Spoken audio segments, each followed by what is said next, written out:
Today I'm going to share something I believe will help set the foundation for why I am such a blockchain enthusiast. And it all starts with a meme. A meme? Yes, a meme. A quick comparison between Web 1, Web 2, and Web 3 will shed a spotlight on why I, as a content creator, am so fired up about the blockchain as a content destination.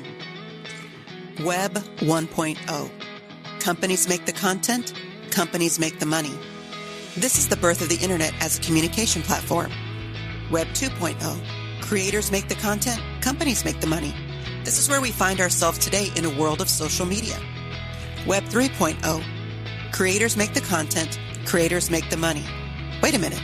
Creators make the content and creators make the money? What exactly does that mean and how does that work?